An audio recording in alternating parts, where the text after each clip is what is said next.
Have you ever wondered what it would be like to face the terrors of the night without a safe place to hide? What if instead of cowering behind stone walls, you had to use only your wits and skills to survive? Tonight, in this deep dark wood, I'll be putting myself to the test. When the mobs come, it will be me against them with no shelter in sight. Will I succeed or fail? There's only one way to find out. I've gathered what supplies I can find during the few hours of daylight. This campfire will have to do for keeping me warm and the monsters at bay. But come nightfall, it will offer little protection from what lurks in the shadows.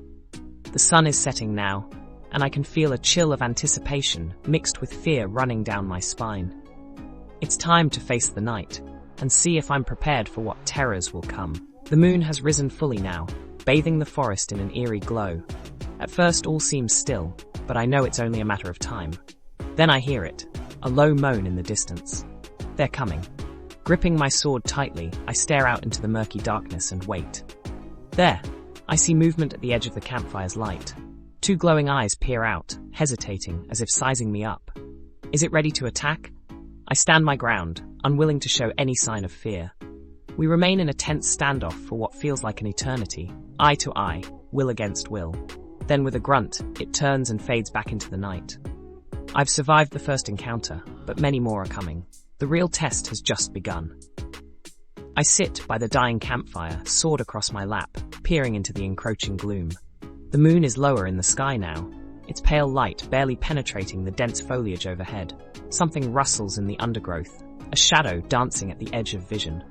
My pulse quickens. Then, emerging from the murk, the gleaming eyes return.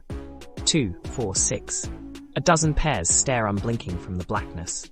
With scraping claws and guttural snarls, the zombie horde advances, hungry for flesh. I scramble to my feet, snatching a torch from the flames. Come then, I cry, brandishing steel and fire together. I'm ready for you.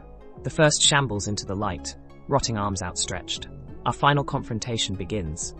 Up close, the stench of decay nearly overwhelms my senses.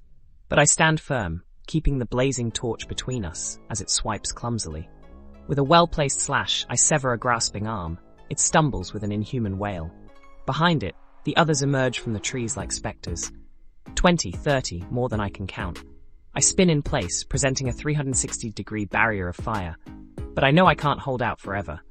As the horde closes in, exhaustion takes its toll. A blow almost knocks the torch from my grip. Is this how it ends? As I ready for a last desperate attack, a glimmer of light draws my eye to the east.